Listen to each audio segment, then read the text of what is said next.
चंद्रगुप्त के समय में न्याय बहुत जल्दी मिलता था, देर नहीं लगती थी न्याय मिलने में। तो कितनी जल्दी न्याय मिलता था और कैसी थी न्याय व्यवस्था हिंदुस्तान की, उसका अंदाजा लगाइए। एक बार चंद्रगुप्त के राज्य में 2 महिलाओं में झगड़ा हो गया। झगड़ा किस बात का हुआ? एक बच्चा था, 2 महिलाएं थीं। एक महिला कहती थी मेरा बेटा, दूसरी महिला कहती थी मेरा बेटा। यह मुकदमा राजा के दरबार में गया। चंद्रगुप्त ने अपनी जुडिशियल काउंसिल बुलाई और जुडिशियल काउंसिल के सामने यह मुकदमा पेश हुआ। उस जमाने में क्या होता था, वकील नहीं होते थे, हर व्यक्ति को अपना मुकदमा पेश करना होता था। वादी खुद अपनी बात कहता था, प्रतिवादी अपनी बात कहता था। यह वकीलों का सिस्टम तो अंग्रेज लेकर आए इस देश में, हिंदुस्तान के लोगों की जेब काटने के लिए। आप जरा सोचिए कि मुकदमा आपको लड़ना, वकील क्या करेगा? अन्याय आपके साथ हुआ, वकील क्या करेगा? आपको चूसेगा जोंक की तरह से। यह अंग्रेजों की व्यवस्था है। हिंदुस्तानी न्याय व्यवस्था में वकील की जरूरत ही नहीं थी। क्यों? ऐसा माना जाता है कि वकील इंटरप्रिटेशन करता। और मैं आपको मेरा उदाहरण दे दूं, मेरे सुप्रीम कोर्ट में, हाई कोर्ट में इतने पब्लिक इंटरेस्ट लिटिगेशंस लगे हुए हैं कि एक भी वकील मेरे साथ आता नहीं। वो कहता है कि राजीव भाई आप जितना अच्छा इंटरप्रिटेशन कर सकते हो हम कभी नहीं कर सकते उसको कोर्ट में। और एक बार मुझे खुद कहा कोर्ट में एक न्यायाधीश ने, मैं उनका नाम नहीं ले सकता क्योंकि ये पब्लिक मीटिंग है, उन्होंने कहा कि तुम क्या बेवकूफी के काम कर रहे हो, तुम पहले किसी वकील को समझाओगे, अपना पूरा केस बताओगे, हो सकता है 50% समझ में आए, हो सकता है 25% उसको समझ में आए, फिर वो मुझको समझाएगा, तो तुम सीधा मुझको क्यों नहीं समझा देते अपना केस? ये बिचारियां कहां को ला रहे हो? मैंने कहा बात बिल्कुल सही है, हम यही तो कर रहे हैं। हम सीधे हमारा केस क्यों नहीं समझा सकते कोर्ट में जाके? काहे को ये वकीलों की दलाली बीच में है?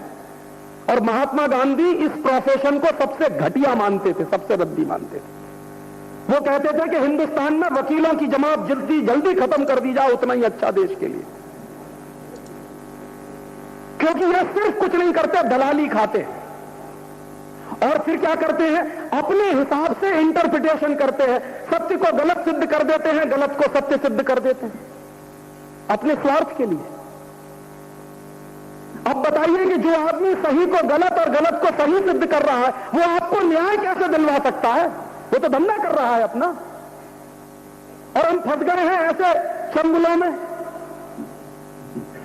पहले तो मैं कहता था कि अंग्रेजी लूटने वाले थे, फिर ये अंग्रेज एक और जमात खड़ी कर गए हमको लूटने के लिए।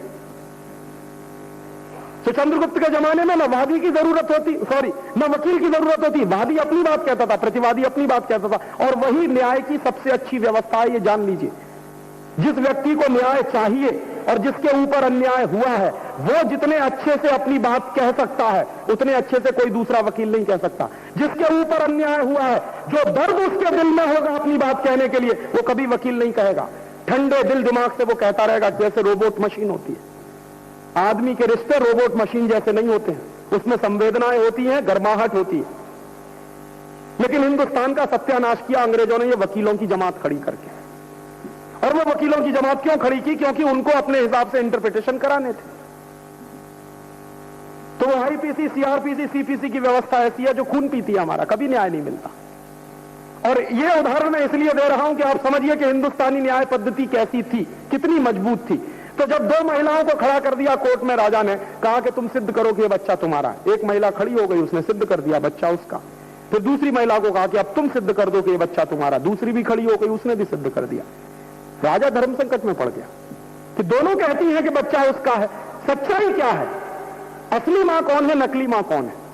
तो असली मां और नकली मां का पता लगाने के लिए उसने क्या किया, एक तलवार मंगाई और कहा कि बच्चे को आधा आधा काट दो, आधा एक मां को दे दो, आधा दूसरी मां को दे दो। तो जैसे ही बच्चे को काटने के लिए उसने तलवार उठाई, वैसे ही असली मां खड़ी हो गई और उसने कहा नहीं नहीं, बच्चे को काटो मत, चाहो तो पूरा का पूरा दूसरी मां को दे दो, कम से कम जिंदा तो रहेगा। राजा समझ गया कि असली मां अपनी आंखों के सामने किसी बच्चे को कटता हुआ नहीं देख सकती। तो उसने क्या किया, नकली मां से बच्चा छीनकर असली मां को दे दिया और इस पूरे मुकदमे का फैसला 3 मिनट के अंदर हो गया।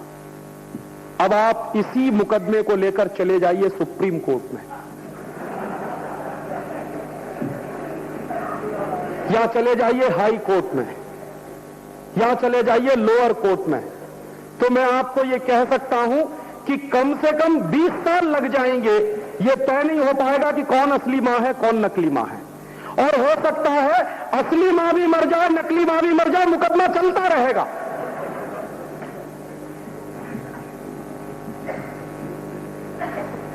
तो आप अंदाजा करिए कि जब अंग्रेज नहीं थे तो हमारी न्याय पद्धति कैसी थी। 3 मिनट के अंदर न्याय मिलता था। और आप एक दूसरी बात भी जानते हैं, अगर आपको समय पर न्याय नहीं मिलता तो आपके साथ अन्याय हो रहा है। Justice delayed, justice denied. और हिंदुस्तान के सभी कोर्ट्स में इस समय 3 करोड़ से ज्यादा मुकदमे पेंडिंग हैं जिनमें न्याय नहीं हो पा रहा। 3 करोड़। और वो 3 करोड़ मुकदमे अगर पेंडिंग है तो हिंदुस्तान के 3 करोड़ परिवारों को न्याय की उम्मीद है। पता नहीं कितने साल से पेंडिंग है। और वो बेचारे न्याय की उम्मीद में कब इस दुनिया से चले जाएंगे, पता नहीं कब उनको न्याय मिलेगा। ये अंग्रेजों की न्याय पद्धति, ये न्याय नहीं करती, अन्याय करती।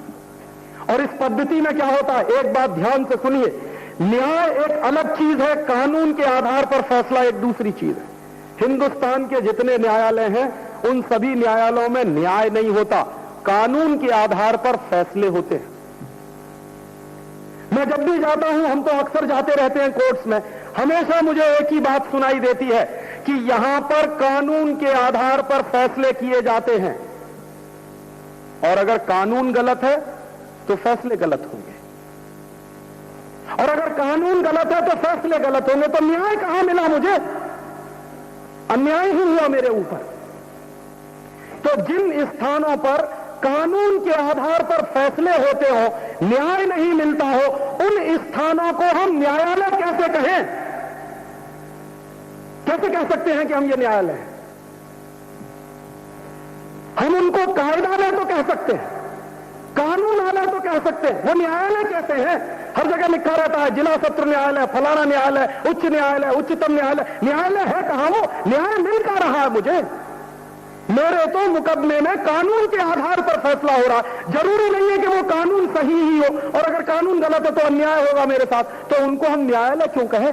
इनका नाम बदल देना चाहिए सबका, कायदालय कर देना चाहिए, कानूनालय कर देना चाहिए। कैसे मानूं कि न्याय मिलेगा मुझे?